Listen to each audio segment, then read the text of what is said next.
What if I told you Tim Tebow was a god among men? What if I told you that he probably votes Republican? That's just a guess, I don't actually know him, but I do know I have faith in him and not religion. I mean, if religion's so great, why does it start so many wars? Why do people hate on Tebow yet go crazy when he scores? He could have his choice of the world's greatest whores, yet whenever they approach him, he just shows them through the doors. Religion keeps people in church while they should be watching Tebow play. Everyone checking the score on their phone while they half-heartedly pray.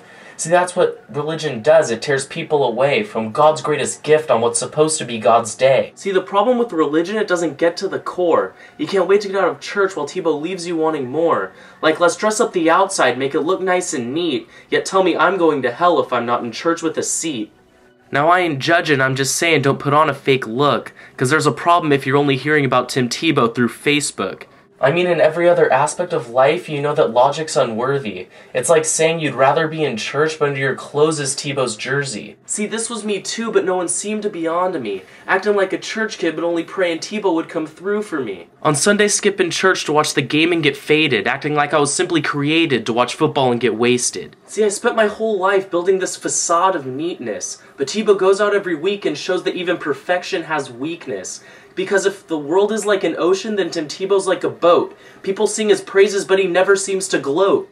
Yet no matter what happens, the Broncos seem to win. Because he doesn't depend on the Broncos depend on him. Cause see, before I was a hater, and certainly not a fan. So many people told him no, but Tebow said, yes I can. But never once did he call anyone out, saying you're all fools. Wouldn't you rather follow this guy than go to church and pretend to follow some rules? Now let me clarify. Yes, I love Tim Tebow, but the Broncos aren't my favorite team. I just think we should show more respect to the greatest quarterback the world has ever seen. Because he was told he couldn't do it by men who supposedly know what they're talking about, yet he didn't take long to erase everybody's doubt. Now back to the point, one thing's vital to mention, how Tebow and religion are on opposite spectrums. One's the work of God, one's a man-made invention.